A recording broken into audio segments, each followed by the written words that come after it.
Hello, I'm Archie Luxury and welcome to the program. Today I'd like to talk about something which has come in from my secret spies in the retail watch trade. That's right, my secret spies in the secret watch trade. And this is my good undercover agent, Perry Platinum. And I'm going to read you this. So I've asked Perry a couple of questions about being a retail watch dealer. He works for a retail store who is an agent for Patek Philippe and Rolex. And let's have a look. Some questions that I went through with Perry. I said, okay, what is the rudest customer you've ever dealt with? And he said, I once had a young Aussie bloke come into the store interested in an IWC. He was loud, abrupt, obnoxious and pressed for the best deal, saying he would buy today. Then he did get the best price offered to him. He ran out the door but came back an hour later.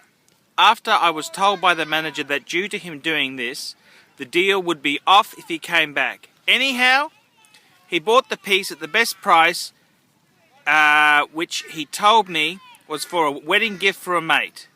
He bought a Longines chronograph. He told the manager how I offended him by saying that particular watch wasn't in his budget. Remember, he told me his budget, dumb fuck, which got me in trouble.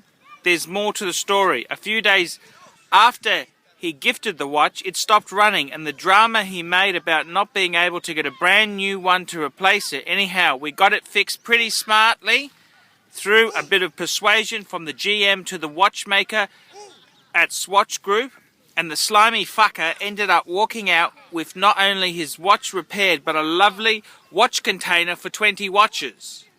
A gift from the GM. Whatever he did to deserve this, I don't know, as even the GM said he was a prick, and she knew him before when she bought a big fridge from his business and wouldn't stand behind a guarantee.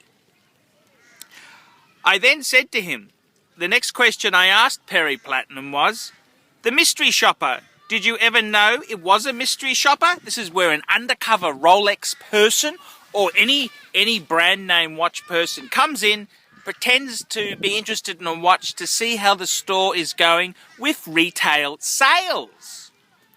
And he said, the first 2 times, no.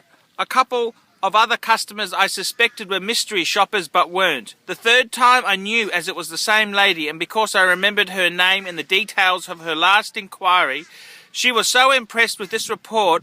The report was exceptional. It was so exceptional, I later had the general manager of Rolex Australia gift me a lovely pale blue Rolex tie. The 4th time, no, I had no idea it was another prick trying to get a steel Daytona. And the 3rd question I asked Perry was, have you ever had customers try and pick you up, i.e. ask you out for a date? No! The 4th question, have you ever received gifts from customers? And he said, just as a gift to the store in general, chocolates, wine, that sort of thing. The 5th question, change of luck stories. Have you ever had a rich customer come in, buy a watch, and then return a few years later, absolutely destitute?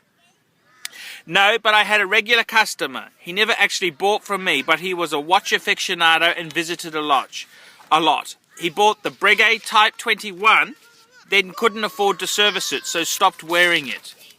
The next question I asked, what should a customer do to a thankful sales assistant? He said, simple and genuine gratitude is enough. We all appreciate appreciation. I then said to Perry, what are the most unreliable brands?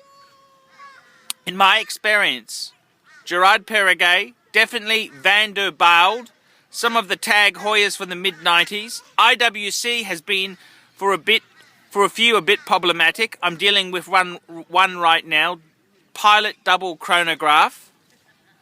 And I said, what are the most reliable brands? And he said to me, Rolex is number 1, and surprisingly Raymond Weil is reliable. Breitling is reliable and has good after-sales service like Rolex. Cartier, Tudor, of course, most of the Omega's newer models. How to get the best discount without being an arsehole? He said, don't be an arsehole, be polite, be totally honest about your budget and tell the sales assistant about your research. Don't attempt to be intimidating.